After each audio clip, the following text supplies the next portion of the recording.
황보선의 스토리.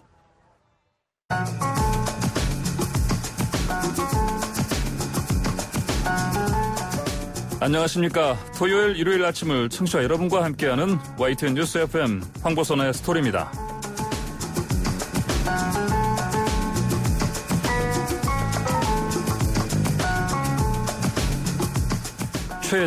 장마에 수해 그리고 무더위까지 올해 8월은 참 힘겹습니다.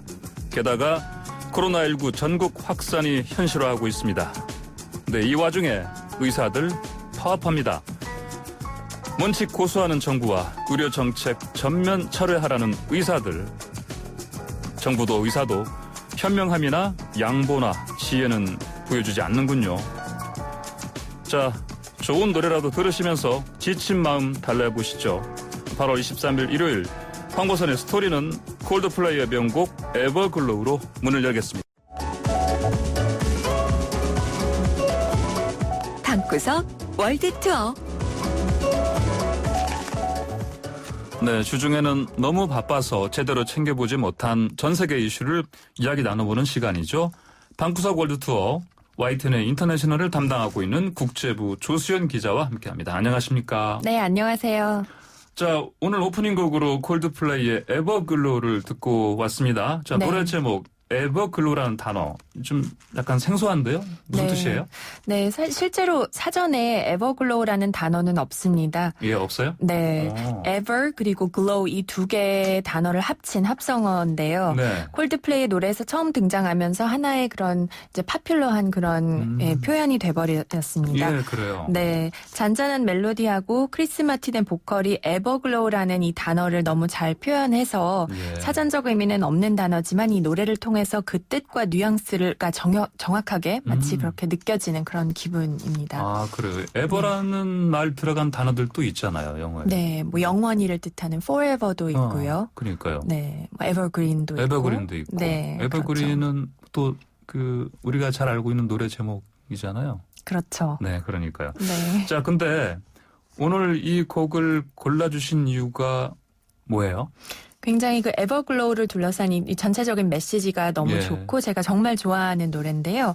이 뜻이 담긴 표현해낸 이 코러스 부분을 직접 한번 들어볼까요? 네네.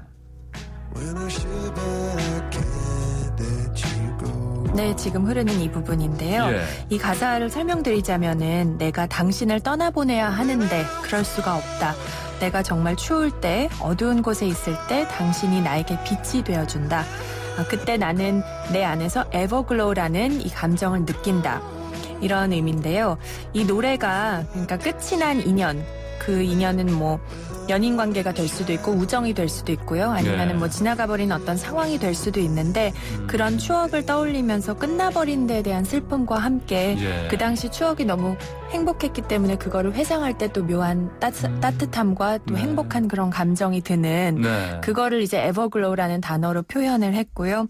에버 그리고 글로우의 기존의 의미를 합쳐보면은 그런 추억이 나를 감싸면서 언제나 그러니까 지속적인 그런 항상 나에게 그런 영롱한 빛이 되어준다. 이런 뜻이라서 저는 이 메시지도 너무 좋고 이 단어에 담긴 뜻이 너무 그런 예쁜 그런 뜻이어서 너무 그래요. 좋았습니다. 네. 예, 알겠습니다. 자, 그럼 본격적으로 오늘의 방구석 월드투어 떠나보겠습니다. 자, 오늘은 어떤 소식 가져오셨습니까? 네, 이번 주에 아베 신조 일본 총리의 건강 이상설이 심상치 않았습니다. 아, 그래요? 네, 조기 퇴진설까지 나올 정도였는데요. 그래서 일본 전국이 크게 술렁이고 있습니다. 포스트 아베 시대에 대한 논의와 함께 여러 설이 나오고 있는데요. 오늘은 이 소식으로 준비해봤습니다.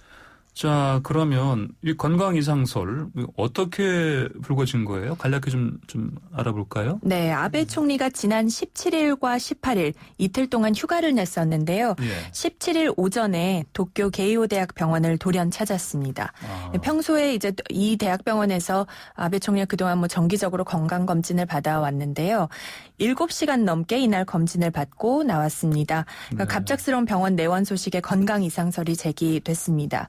왜냐하면은 지난 6월 13일에 이 병원에서 종합 건강검진을 받았기 때문에 불과 2달 만에 또 검사를 받은 거였거든요. 예. 그리고 이에 앞서서 지난 7월 6일에 집무실에서 아베가 토혈했다. 피를 토했다. 그래요? 이거는 아직까지도 확인이 되지 않았는데 그런 보도가 일부 나온 바 있는데 그 보도가 최근에 또 나왔어요. 그래서 예. 여러 가지가 맞물리면서 각가지 이제 추측이 잇따랐습니다. 아, 그래요. 네. 근데 이렇게 추측이 나오게 되면 이제 뭐 정부 입장에서 뭐 아베 총리 본인도 그럴 것이고 네. 뭐 내각 강령들도 그럴 것이고 뭐 어떤 원론적인 차원의 입장 표명 정도나 하지 않았을까 생각이 드는데 어떻습니까? 네, 실제로 그랬습니다. 아베 예. 총리가 19일 오후에 그 이틀 만에 공무에 복귀를 했는데요. 예. 건강관리에 만전을 기하기 위해 추가 검사를 받았다고 짧게 언급했습니다. 예. 네, 그리고 주요 강료들도 총리 건강에 심각한 문제가 생긴 건 아니라면서 진화에 나섰습니다. 뭐 예상했던 그런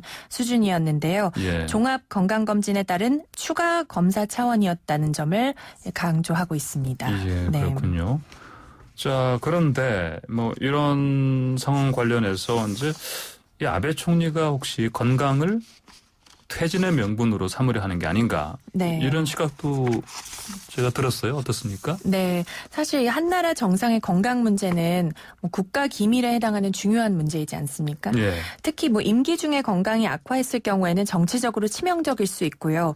뭐 국정 운영과도 직결된 문제이기 때문에 외부에 알려지지 않도록 하는 게 뭐 그러지 않을까 그런 생각이 드는데 네. 아베 총리가 이를 만약에 우려했다면 총리 관저에서 뭐 비공개로 검사를 받거나 네. 아니면 병원도 이렇게 공개적으로 가지 않는 방법을 택했을 수도 있다고 봅니다. 예, 예.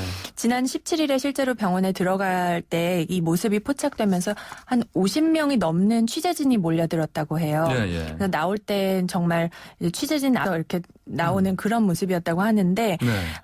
아베 총리가 병원을 나서는 모습이 그대로 방송에 나갔습니다. 네. 이 때문에 일각에서는 아베 총리가 뭐 건강을 퇴진 명분으로 삼기 위해서 예. 일부러 공개 행보를 한 게 아닌가 이런 시각이 있는 건데요. 예. 지금 최저 수준으로 떨어진 내각 지지율을 회복하기에 좀 어려운 상황이라서 네. 비판의 소지가 좀 적은 건강 문제로 해서 이제 사임까지 좀 연착륙하려는 게 아닌가 뭐 이런 예. 분석입니다. 아, 그러니까 뭐 코로나19 대응도 사실은 제대로 못했고 그렇죠. 뭐 경제 상황도 안 좋고 네. 그 여러 가지 상황 때문에 사실은 내각 기준이 많이 떨어져 있는데 이제 네. 그런 사유로 이제 퇴진하게 되면 사실은 그렇게 좋지 않은 모양새니까 네.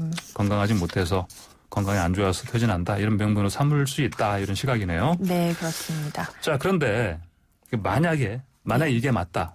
네. 맞아서 정말 이거를 사임의 어떤 퇴진의 명분으로 삼고 정말 물러난다. 그런다면 그 사임하는 시점을 언제로 우리가 생각할 수 있을까요? 네, 우선은 24일, 그러니까 내일이 굉장히 중요한 날입니다. 예. 네, 아베 총리가 연속 재임한 날을 기준으로 전후 최장수 총리라는 기록을 세우게 됩니다. 예. 외종조부인 사토 에이사쿠 전 총리의 기록이 2798일이었거든요. 예. 근데 이를 뛰어넘게 됩니다. 이 때문에 아베 총리가 이 신기록을 달성한 뒤에 뭐 9월에 퇴임할 것이라는 관측이 제기되고 있습니다. 예. 네. 또 이 앞서 말씀드린 이 악재들이 많이 쌓인 상황에서 결국에는 뭐 전무후무한 이 장기 집권이라는 타이틀을 남기고 뭐 일본 정치사의 한 획을 그으려 하지 않을까 하는 네. 분석인데요. 다만 이제 코로나 상황을 생각하지 않을 수 없다 보니까 예. 뭐 섣불리 자리에서 내려오는 것도 뭐 쉽지 않을 거다 이런 전망도 있어서 예. 지금 뭐 9월 퇴진설 나오고는 있지만 아베 총리의 선택이 어떻게 지금 어떤 쪽으로 선택을 할지는 지금 뭐 아직까지는 미지수입니다. 예. 그 아베 총리가 뭐 정치사의 어떤 사실 큰 획을 그은 건 없잖아요, 아직까지. 최장수라는 그 기록만 가지고 획을 긋는다. 아직 그것도 이렇게 그렇게 보기 좋은 건 아닌 것 같은데 어쨌든 그럴 수도 있는데 이제 네. 최근에 앞서 말씀하신 대로 뭐 예. 예를 들어서 코로나 사태가 굉장히 큰 악재였죠. 근데 예. 그로 인한 이제 여러 가지 또 안 좋은 상황들, 뭐 도쿄올림픽도 연기가 됐고, 네네. 그다음에 경제 정책인 아베노믹스도 지금 뭐 예. 좋게 지금 좋은 결과로 마무리된 게 아니기 때문에 네. 결국에는 이런 뭔가 기록이라도 예. 확보하려는 게 아닌가 네네. 하는데 뭐 그것도 만약 그렇게 되면 또 말씀하신 대로 뭐 썩 그쪽이 또 좋은 그런 예. 선택이었을지는 나중에 봐야 할 것 같습니다. 물론 뭐 기자들이 기사 쓰기에는 제목 달기에는 뭐 좋죠. 네. 최장수 뭐 총리. 예. 자, 그런데 만약에 이제 아베 총리가 돌연 갑자기 사임을 하게 되면 네. 당장 리더십의 공백이 생기지 않겠습니까? 네, 그렇죠. 그럼 어떤 상황이 펼쳐질까요? 그렇게 되면은 이제 어디까지나 예상이지만요. 당장은 아소다로 부총리가 임시총리로 등판할 가능성이 있습니다. 예. 네, 이는 아베 총리가 건강검진을 받기 이틀 전에 15일이었습니다. 그날 사저에서 아소 부총리를 따로 만난 사실에 근거한 분석인데요. 그래요? 이게 네. 사임 이후를 논의하기 위한 면담이었다. 뭐 이런 추측이 나오고 있습니다. 예. 둘의 관계를 보면 아소 부총리는 아베의 정치적인 맹우로 꼽힙니다. 예. 네, 지난해 11월 내각 출범 이후 첫 각의에서 아베 총리는 자신의 임시 대리로 아소 부총리를 지명한 바가 있고요. 예. 또 올해 4월에도 만약에 자신이 코로나19에 감염돼서 뭐 의식까지 잃은 그런 상태가 된다. 네네. 극단적이지만 만약 그렇게 되면은 아소 부총리가 임시 대리로 이제 나설 거다 이렇게 말을 했습니다. 예. 때문에 실제로 아베 총리가 뭐 조기에 사임할 경우에는 아소 부총리가 총리 대행을 맡는 게 현실적이지 않을까 이렇게 관측되고 있고요. 예. 그 이후에는 중의원을 해산하거나 아니면은 9월에 내각 총사퇴 이후 집권 자민당 총재 선거를 네. 하는 흐름이 만들어질 수 있다는 시각입니다. 예. 자, 그렇다면 예. 이미 이 포스트 아베라는 표현까지 등장한 상황입니다. 네. 그렇다면은 이제 차기 총리 후보들에 대한 이야기도 좀 더 구체화되고 있지 않나요? 어떤 뭐 인물들이 거론되고 있습니까? 네, 우선 좀 전에 말씀드린 대로 아소다로 부총리가 있고요. 예. 네. 그리고 정부 대변인인 스가 요시대 관방장관도 거론되고 있습니다. 네. 스가 장관은 지금까지 현장에서 지도자의 면모를 여러 차례 과시해왔다는 그런 평가를 받아왔습니다. 네. 네, 그리고 뭐 기시다 후미오 자민당 정주회장도 있는데요. 아베 총리가 사실상 후계자로 낙점했다는 얘기가 나오고 있는 그런 사람입니다. 그리고 이시바 시게루 전 자민당 간사장도 유력한 후보로 거론되는데 이 간사장의 경우 최대의 강점은 대중적인 인기라고 해요. 그래서 좀 많이 예. 관심을 받고 있는데 정치적으로는 아베 총리의 당내 최대 정적으로 지금은 이제 당내 입지가 좀 좁은 편이라고 합니다. 예. 그리고 이제 마지막으로 뭐 고이즈미 전 총리의 차남인 고이즈미 신지로 환경상도 후보군에 포함이 됐는데요. 현재 39살에 좀 출중한 외모로 관심을 받고 있는 가운데 실언으로 또 구설에 여러 차례 오른 인물이기도 합니다. 예, 근데 이 밖에도 사실 포스트 아베로는 내각의 다른 강요도 뭐 외상을 포함해서 여러 명이 지금 거론이 되고 있거든요. 소수의 유력 후보로 현재 압축할 수 있는 단계가 아직까지는 아니라는 그런 뜻으로 보이는데 우선은 아베 총리의 선택을 지켜본 뒤에 좀 더 관련 얘기를 구체화할 수 있지 않을까 이렇게 봅니다. 네, 알겠습니다. 자, 오늘 방구석 월드 투어는 여기까지 하겠습니다. 감사합니다. 네, 감사합니다. 네, 지금까지 YTN 국제부의 조수연 기자와 함께했습니다.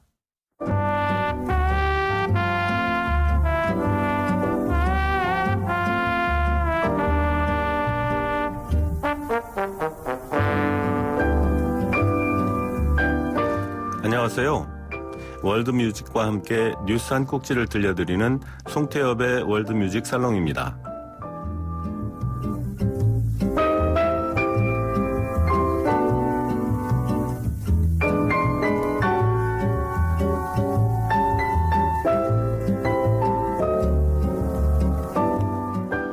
군사 정권이 집권하고 있는 태국에서 최근 한 달 넘게 반정부 시위가 이어지고 있는데요. 지난주 방콕에서 열린 시위에는 수만 명이 참가했다고 합니다. 시위대의 요구사항은 의회 해산, 개헌, 그리고 반정부 인사 탄압 중지 이 세 가지인데요. 여기에 일부 대학생들이 왕실 개혁을 요구하고 나서면서 긴장이 높아지고 있습니다. 이번 군주국이지만 국왕 모욕죄가 살아있는 태국에서는 왕실을 잘못 거론하다가는 15년 징역형을 받을 수 있거든요. 3번에 걸친 이혼과 문란한 사생활을 국민 앞에 드러낸 현 국왕 라마 10세가 쿠데타 세력을 감싸면서 인기를 잃어서 이런 비판이 나온 것으로 분석됩니다.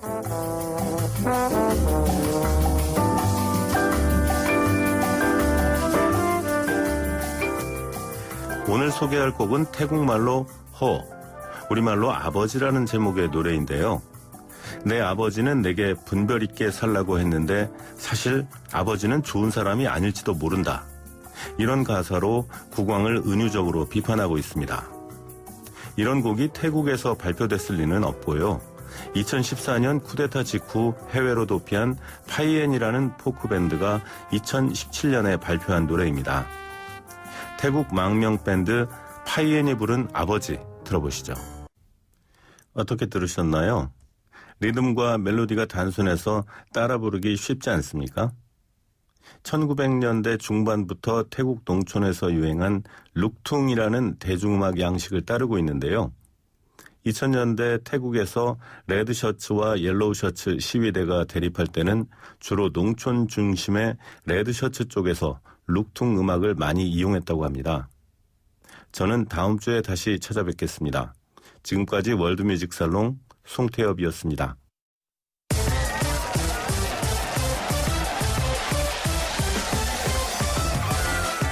스토리텔링, 스포츠텔링.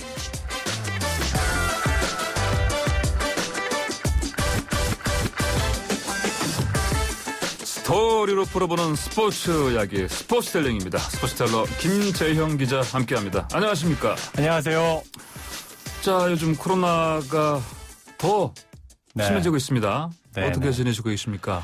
뭐 다들 비슷하실 것 같아요. 뭐 저 또한 정말 매일매일이 불안한 나날들이고, 저희 지금 YTN 건물이 이제 YTN 본사가 저희가 서울 상암동에 있는데 예. 상암동 주변 회사들도 뭐 확진자가 발생하면서 셧다운이 이른바 됐어요. 네네. 그러면서 정말 이 코로나가 정말 턱 밑까지 이제 정말 왔구나라는 공포감이 들고요. 제 개인적으로는 그 3, 4월쯤에 이제 신천지 사태 터졌을 때보다 저는 지금이 훨씬 더 공포스럽습니다. 그때는 좀 심각하긴 했지만 예. 제가 그렇게까지 공포감을 많이 느끼지는 않았었거든요. 좀 잘 지키면 된다. 네네. 방역 수칙을 잘 지키고 뭐 손 깨끗이 씻고 이러면 된다라고 생각을 했었는데 예. 이번은 저 개인적으로도 굉장히 조금 두렵기도 하고요. 예. 제가 그래서 얼마 전까지 여름이어서 이제 비말만 그 차단해주는 이제 얇은 마스크 쓰다가 예. 이 사태 터지고는 다시 KF94 예. 마스크를 쓸 정도로 그렇게 조금 생각이 들고요. 예. 다들 좀 비슷하지 않을까라는 조금 생각이 드는데요. 사실 뭐 개인 이야기이긴 합니다만 네. 이번에 조금 문제가 되는 게 종교 이제 뭐 지금 활동이 좀 문제가 되고 있지 않습니까? 네, 뭐 특히 개신교. 광화문 집회, 예. 요 부분이 문제가 되고 있는데 네. 사실 저도 이 교회를 다니는 이제 교회 신자 중에 한 예. 명이에요. 물론 이제 그 교회는 아닙니다만, 네. 근데 사실 교회를 다니는 사람 입장에서 봤을 때 굉장히 안타까운 부분이 굉장히 뭐 많아요. 지금 예. 뭐 검사를 거부하고 또 가짜 뉴스다 이런 식으로 뭐 이렇게 뭐 얘기를 하고 계시고 또 심지어 그 코로나 검사를 하러 간 보건소 직원에게 뭐 침을 뱉고 행패를 부리는 사태까지 지금 발생을 하고 있는 상황을 보면서 예. 참 여러 가지 안타까운 마음이 들 수밖에 없는데 그분들에게 네. 제가 조금 뭐 좀 주제 넘을 수 있겠습니다만 감히 한 말씀 들려드리고 싶은 성경 말씀이 하나 있는데 자꾸 성조가 나왔어요. 있다? 저희가 뭐 예. 종교 방송은 아닙니다만 예, 예. 성경 신약의 마태복음에 보면요. 네. 이런 말씀이 나옵니다. 내 이웃을 네. 내 몸과 같이 사랑하여라. 많이 들어보셨을 거예요. 너의 이웃을 네, 너의 몸과 같이 사랑하라. 너의 몸과 같이 예, 많이 사랑하여라. 들어봤죠. 지금 우리에게 필요한 건 예. 자기 자신을 지키는 것도 중요하지만 예. 다른 사람에게 피해를 주지 않는 것. 즉 우리가 마스크를 지금 쓰고 있는 이유가 네네. 내 몸을 코로나로부터 지키기 위한 것도 있겠습니다만 네.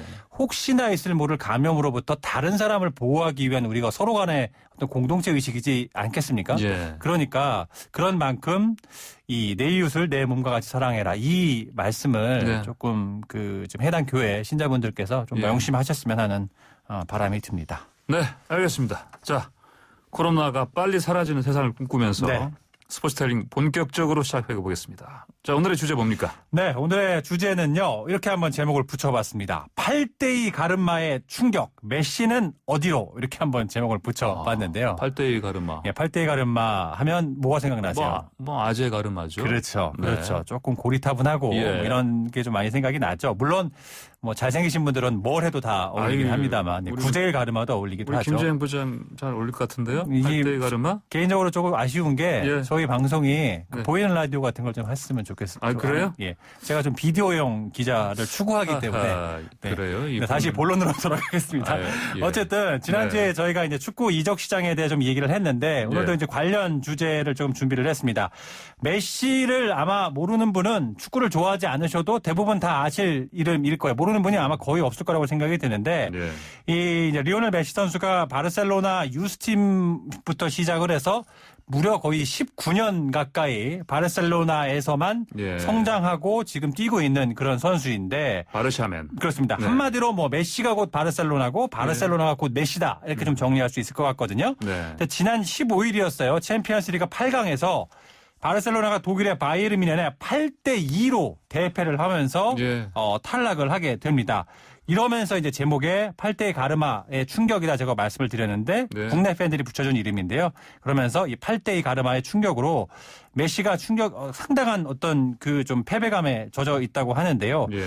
당시의 경기 중에 하프타임에 그 메시가 이제 라커룸에 있는 사진이 공개가 됐었거든요. 정말 사진을 보시면 정말 인생 다 포기한 듯한 자포자기한 듯한 허탈해하는 예. 그런 메시의 표정이 되게 많은 팬들을 좀 안쓰럽게 하기도 했었거든요. 근데 경기 이후에 메시가 바르셀로나를 떠나고 싶어 한다라는 이제 보도가 나왔어요. 예. 뭐 지난주 말씀드린 네. 것처럼 아직은 기자들의 머리에서 나온 뇌피셜의 네. 단계인데 예. 예. 말씀드린 것처럼 이적 시장 뉴스엔 가짜 뉴스가 많다고 말씀드렸지 않습니까? 근데 이번 보도에 조금 더 사람들의 관심이 쏠리고 이번 보도는 그래도 뇌피셜이나 가짜뉴스가 아닐 가능성이 있다라고 얘기가 나오는 이유가 두 가지가 있는데요. 예. 첫 번째는 이 보도를 쓴 이제 기자의 신뢰성인데 마르셀로 베틀러라는 기자인데 예. 2017년에 네이마르가 바르셀로나에서 파리 생제르맹으로 이적하는 거를 단독 보도했던 네네네. 기자예요. 어느 정도 좀 신뢰성이 있다고 할 수 있겠죠. 예. 그리고 두 번째는 이제 메시가 최근에 계속해서 바르셀로나 구단하고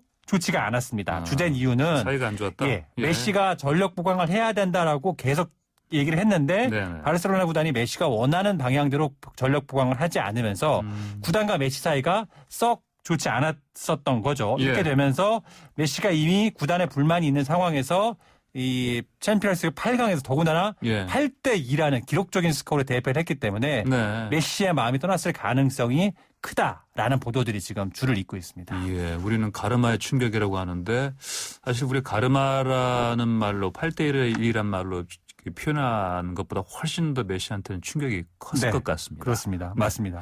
네. 근데 메시가 말씀하신 대로 이 기사를 쓴 사람도 그렇고 또 뭐 구단과 사이도 좀 안 좋아졌고 그래서 정말 이적할 가능성이 상당히 있다고 볼 수도 있겠는데 네.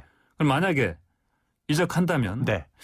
정말 진짜 큰 스포츠계의 뉴스가 되지 않겠습니까? 근데 가능성이 이거 얼마큼 된다고 볼 수 있을까? 이게 몸값이 일단 이 사람 저번에 얘기했지만 우리가 엄청나죠. 엄청난데요. 일단 몸값부터 말씀을 드리면요. 예. 메시를 데려가려면 보통 부자 구단이어서는 안 되는데요. 예. 이제 바이아웃 금액이라고 있거든요. 이제 바이아웃 금액은 이 금액 이상을 제시할 경우는 네.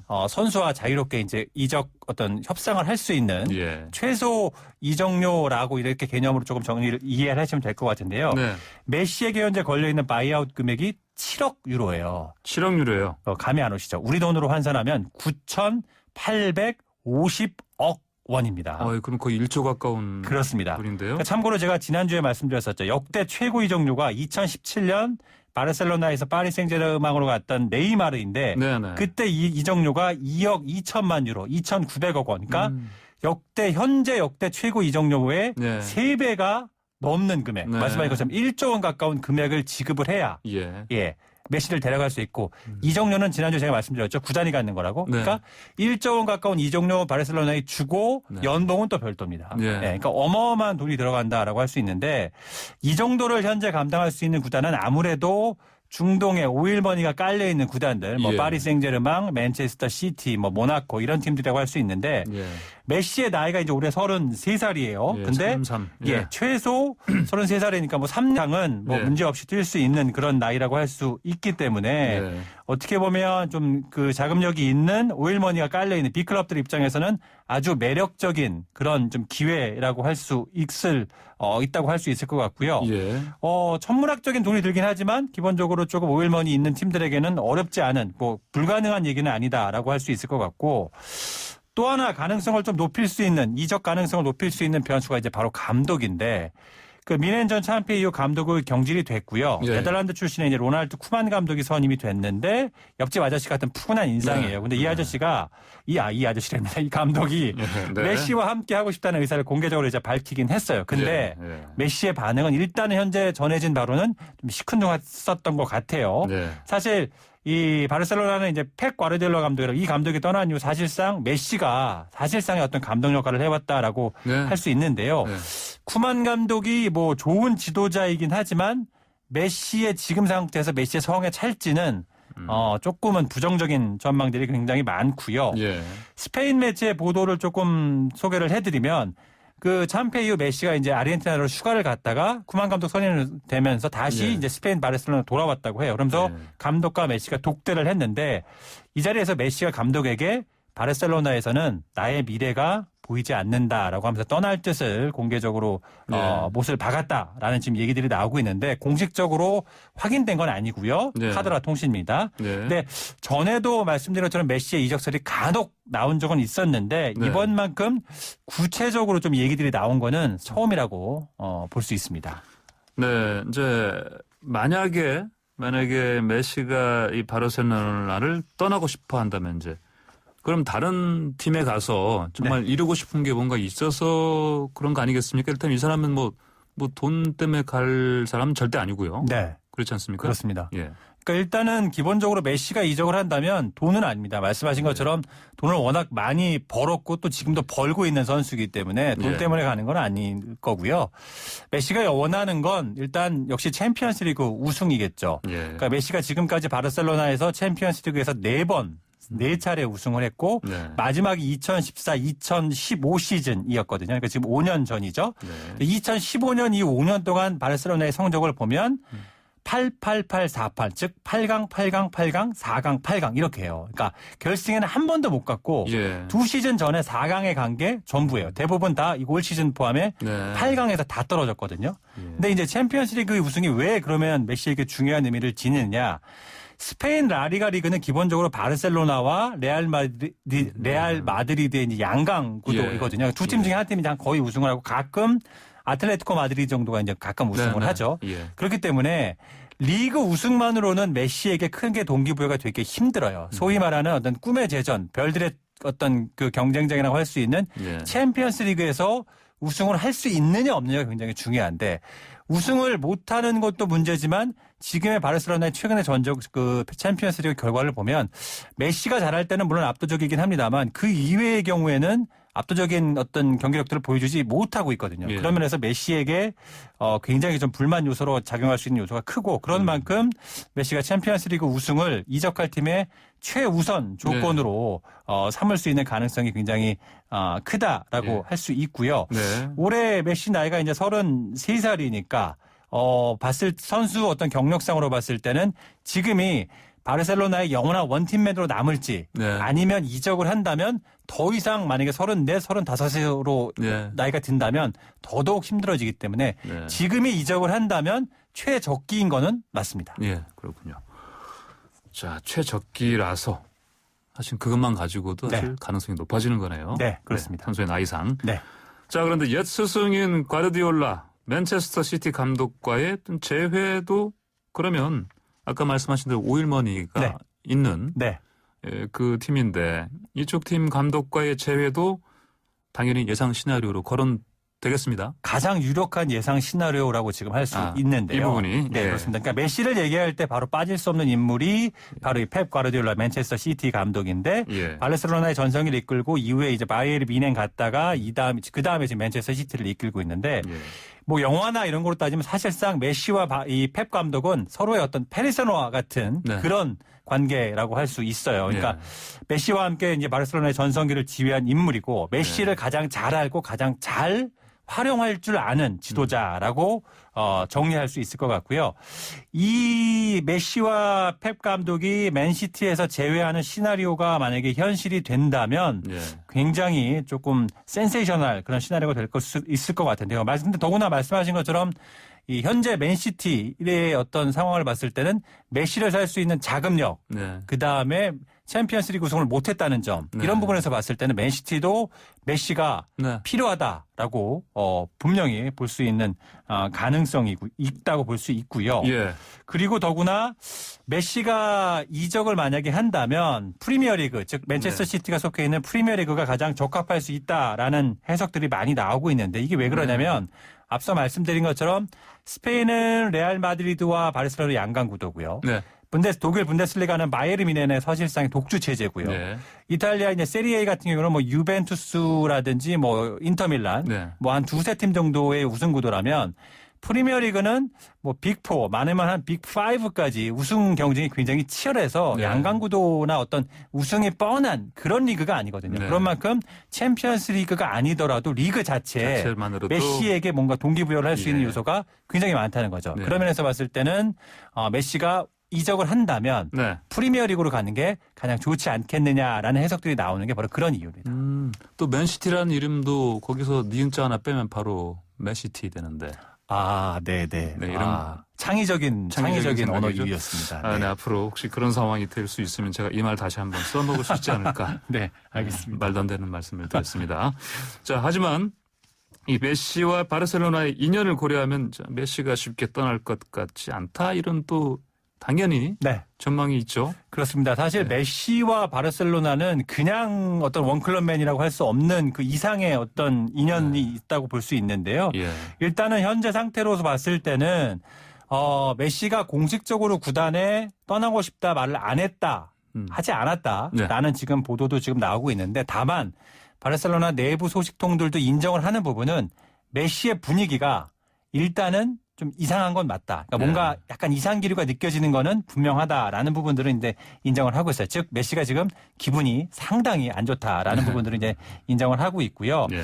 뭐 여러 변수가 있겠죠. 팀을 옮길 때는 일단은 가족이 가장 변수겠죠. 아이들이나 이제 부인이 아내가 다른 도시나 다른 나라로 가는 거를 네.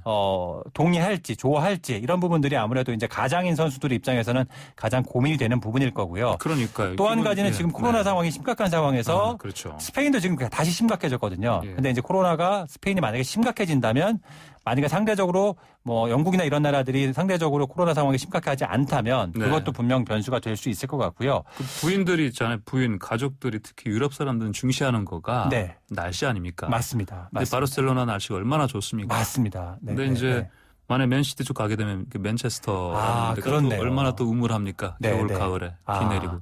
메시에게 꼭 전해줘야 할 이 조언일 것 같은데요. 네. 맨체스터가는 날씨가 안 좋다라는 날씨 안 좋다. 부분. 네. 굉장히 중요한 부분이 아닌가 생각이 좀 들고요. 네네. 바르셀로나와의 메시의 인연을 좀 간단하게 설명을 드리면 바르셀로나에서 메시는요 10대, 20대, 30대 과거와 현재를 모두 바르셀로나에서 했다라고 말씀을 드릴 수 있을 것 같고요. 네. 메시가 이제 어린 시절이었을 때 바르셀로나의 스카우터가 메시를 보고 나서 바르셀로나 구단에 제2의 마라도나가 나타났다라고 점 찍었던 선수인데 네. 유명한 일화가 있어요. 메시가 이제 키가 굉장히 좀 작지 않습니까? 축구 선수 치고는 170 그렇죠. 조금 안 되는 걸로 알려져 있는데 예. 어린 시절에 성장 장애 어떤 판정을 받았어요. 호르몬에 뭔가 문제가 생기면서 키가 네. 클 수 없는 더 자라지 않는 그런 이제 장애 판정을 받았었는데 주변에서는 이제 키가 작기 때문에 앞으로 프로 선수 되기 힘들 거다라고 했는데 이때 바르셀로나가 메시의 성장 호르몬 장애 치료비 전액을 부담하겠다라고 하면서 네. 메시에게 적극적으로 구애를 했고 당시 치료 비용이 한 달에 한 $1,000 정도 우리 돈으로 100만 원 조금 넘는 금액이 들어갔다고 해요. 그러면서 메시를 영입을 하게 됐고 당시에 이제 바르셀로나 구단에서도 그럼에도 불구하고 이 선수가 좀 키가 좀 작고 네. 체구가 왜소하기 때문에 성공할 수 있을까라는 의구심이 있었거든요. 그러자 메시 아버님이 바르셀로나 이제 담당자를 만나서 이제 레스토랑에서 만났었는데요. 당시에 이렇게 우리 아들 데려가지 않을 거면 우리 다른 구단하고 계약하겠어라고 하니까 급해서 그 바르셀로나 구단 담당자가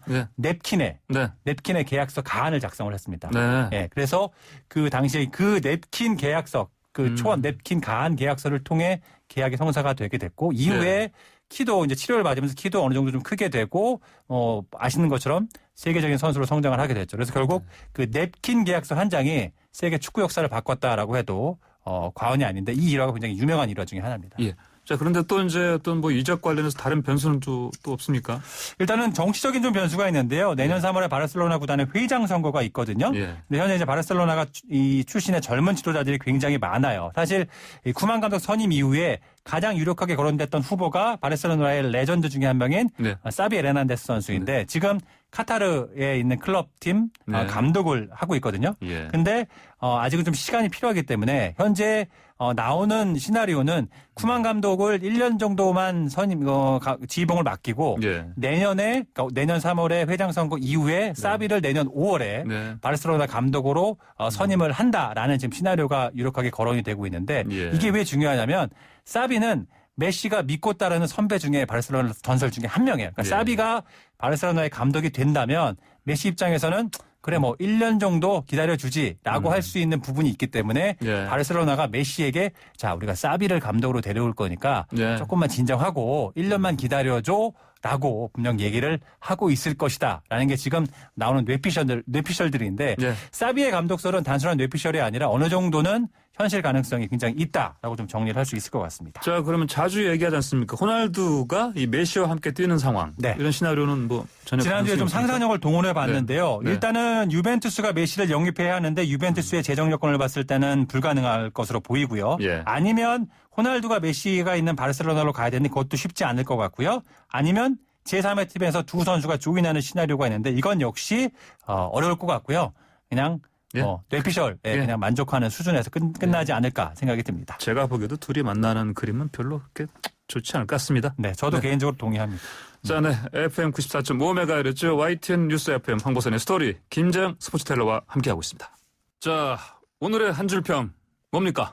네, 오늘의 한 줄평은 미워도 다시 한번 이렇게 뽑아봤는데요. 미워도 다시 한번. 네, 메시가 저는 개인적으로 이번에도 결국은 바르셀로나를 떠나지 않을 거라고 물론 제 개인 생각입니다. 네. 예상을 하는데요. 메시 선수의 쭉 선수 생활을 돌아보면 신이 라는 이 한 단어가 가장 잘 어울리는 선수라고 할 수 신의. 있거든요. 예, 그렇습니다. 네. 그러니까 어떻게 보면 네. 메시는 단순히 어떤 우승컵이나 돈 이런 것보다는 자신만의 가치를 묵묵히 추구하는 선수라고 할 수 있는데 라이벌 호날두보다 메시가 더 사랑받는 이유 중에 하나가 예. 아닌가라고 생각을 드는데 현재 메시는 바르셀로나가 정말 미울 거예요. 마음에 들지 않고. 그래도 다시 한번 바르셀로나를 사랑하지 않을까라는 생각이 들고요. 그 시점은 말씀드린 것처럼 내년에 예. 이 사비 에르난데스가 감독이 되는 시점부터 메시의 제2의 바르셀로나의 전성기가 시작되지 않을까 조심스럽게 전망해 봅니다. 조심스럽지만 제2의 전성기 시작될 것이다. 네. 네, 알겠습니다. 오늘도 신청곡 준비하셨죠? 네, 메시의 현재 상황을 보면서 제가 제목 때문에 선택한 신청곡인데요. 크랙 데이빗의 Rise and Fall인데요. 사자성어로 바꾼다면 뭐가 될까요? 넉자로요? 네. 흥망성쇠? 아하, 그렇죠. 흥망성쇠 좋겠습니다. 그래서 예. 가사 내용을 들어보면 결국은 네. 인생에는 다 올라갈 때가 있으면 내려갈 때도 있다. 이런 부분인데요. 예. 메시가 이 노래 들으면서 마음을 잘 가라앉혔으면 좋겠습니다. 네, 알겠습니다. 자, 지금까지 스포츠텔러 YTN 김재영 기자와 함께했습니다. 감사합니다. 고맙습니다.